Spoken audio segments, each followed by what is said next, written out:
The big lessons in Spider-Man No Way Home apply to anime too. If you still haven't seen Spider-Man No Way Home and have managed to avoid the actual top-tier spoilers, well, I'm not sure I ruined that for you. Good for you. Movies should live or die by whether you know what happens, but you deserve to have these surprises yourself.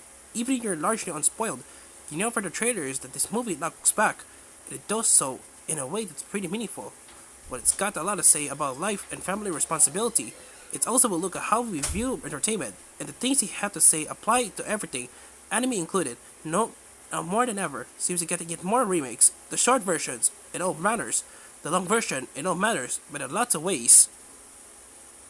Each version is someone's favorite.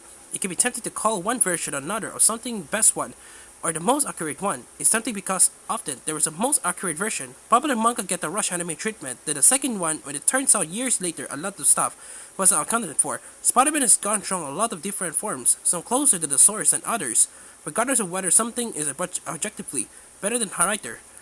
Someone out there traders love the other versions. Maybe it hit them just right at a certain point in their life. Maybe the manga accurate version didn't hit them and they got the same way. Either way, all versions of the same story have an equal chance to be someone's favorite. Remakes are their own evolving story. One step above the story of Peter Parker is the story of Spider-Man, the series. We know his story, but we also know the story of how his depiction in television and film evolve.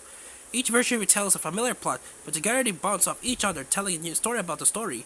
Series like Mazinger Z do the same thing. There are dozens of takes of the series, from Isekai reimagines to Mazinger Edition Z going harder than ever.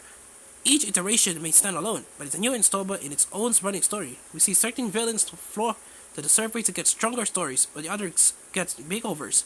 We see Koji evolve, not just within series, but across them, and each interaction shows what fans value in their iterations time period, whether it was romance, drama, or flashy action.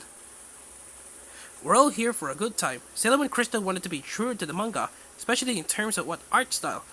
It only took a few episodes for viewers to see why mimicking the art and motion was so difficult, but even with the revelation and clarity in our faces, for a while, there was new Sailor Moon on, and it was fun. You could always want more, but that was a big deal. Spider-Man, Batman, Sailor Moon, and every other title would love to hear to entertain us, maybe teach us something once in a while, maybe show us something from a different point of view. If a remake doesn't resonate with you, you can move on. There's also original. Meanwhile, the remake might interest a whole new group that would have missed out otherwise, and it just means more people to enjoy your faves with. Have it got you in the superheroes mood? Check out this comic book inspired anime and tokusatsu series.